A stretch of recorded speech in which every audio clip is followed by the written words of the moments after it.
Notice the energy that you are in and the energies of others around you. Remember that the truth surrounds integrity, accountability, and willingness. Willingness to feel uncomfortable emotions, willingness to change your mind when seeing new evidence. That is an indication of high intelligence. Willingness to accept that people might be living an entirely different reality than you. If people are engulfed in excuses and defending pedophilia, making excuses and enabling, you know that they have let you know that they're clinging to a delusion reality. Excuses aren't real, to keep themselves in a perceived illusion of safety. These are not necessarily bad people at all. Every person so far that has said to me, well, everybody's a pedophile on the left and right, I've paused and I've asked myself, have I ever seen this person abuse or enable abuse before? It's been 100%. And then I've stopped and said, most of these people still hang out with their abusers.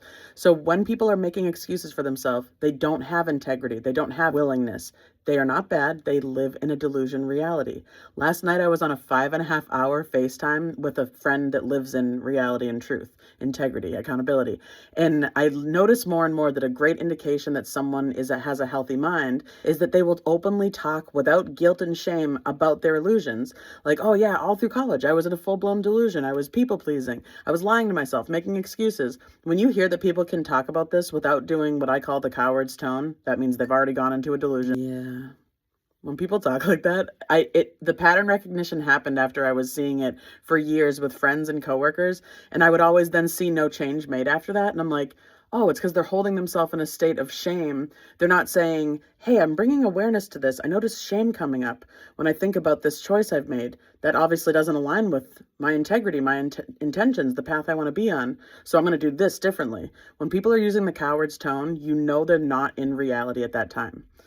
Yeah, poor me in their wounded energy. Remember, narcissists live in highly distorted energy with no empathy, no integrity, no accountability, but they're constantly pendulum swinging to their wounded energy. As soon as a loved one calls them out and holds them in integrity, they just can't fathom it. So when we see these energies, I notice a lot of with the left and right, both sides, full puppetry, illusion. It's just meant to create division. I noticed that everyone I really know that has no empathy for others and really was cut off from their feelings as a child tend to hover in Republican energy. And I noticed that those that hover in wounded, overly emotional, they tend to hover on the blue states, on the left. So just notice these very toxic energies. And I don't mean when you're feeling emotions, that's very, very, very healthy. If you notice empathy and fear coming up, really allow yourself to be held in those and to feel those emotions all the way through. But when we stay in those states and we're in this wounded, helpless energy, we can't make any decisions from there that are of integrity, because that's a delusion reality. It's a distorted lens in the wounded or the distorted. Either way, we can bring empathy to the people who are clinging to delusion. We do not need to force truth down their throat. They're letting you know they are not open for it. They need to keep themselves safe. So if you hear someone enabling and making excuses for the bottom of the barrel, rape and murder of children, torture of innocent civilians, please understand this is not their first rodeo. They have been excusing their own abuse or others abusing them or others abusing others around them long before any of this happened. You're just seeing the frequency that they live on, and it will continue. And the amount of entitlement it takes to get to either of these extremes, holy shnikes, guys. To be in a place where you have such little empathy and you're jumping to such quick excuses, this is a place of extreme entitlement. And on the opposite end, when you cannot self-regulate, when you are clinging to people and depending on them to help you get to a healthy center, this is not healthy on either ends. It's disrespectful, it's inconsiderate, it's potentially very abusive. And when we remember that the main ingredient of any sociopath or narcissist is entitlement, we're going to want to check ourselves when we feel that huge entitlement on either end of the spectrum. Something that I find so important, I would watch documentaries or go onto YouTube and find clips of people that were saying their last words on their deathbed. And always people are talking about, I wish that I had spoken my truth and told people I loved them more. I wish I didn't stunt my talents. I wish I had shared my gifts with the world. I wish I had stepped more out of my comfort zone and not been so afraid. So I really am honing in on the fact that regret is a huge thing that we want to avoid when we get to the end of our life. So if we find ourselves making excuses for horrible, horrible people and horrible acts, we will show that to our children and the youth around us. And I can tell you, it is soul crushing. I remember the first time I realized the elders around me had no integrity at all. They were in coward energy.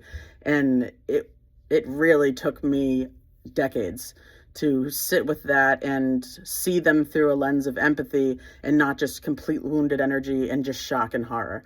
But I can tell you that it's effective, very horrifying for a child to experience, and we want to prevent that. So if you're someone making excuses for child rape and murder, which we know is taking place on both sides, the elites are all pedophiles, and they protect pedophiles. So if you are making excuses for that, you might want to look at this, because you will reflect this to the youth around you, that they're not around a leader of integrity, and this can be crushing for them.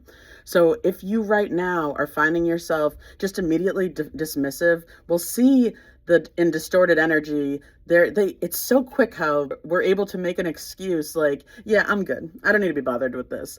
That's someone with no empathy. They've already made an excuse, a delusion about why they don't have to witness the truth or just your opinion. And then when we hover in wounded energy where we can't get past why people are clinging to these delusions in the first place, we are also in a distorted lens. So we just want to be really aware of when these energies come in, wounded and distorted, and also to really honor the emotions that are coming up and validate the fact that you are human. It's very healthy to be feeling heavy emotions during this time.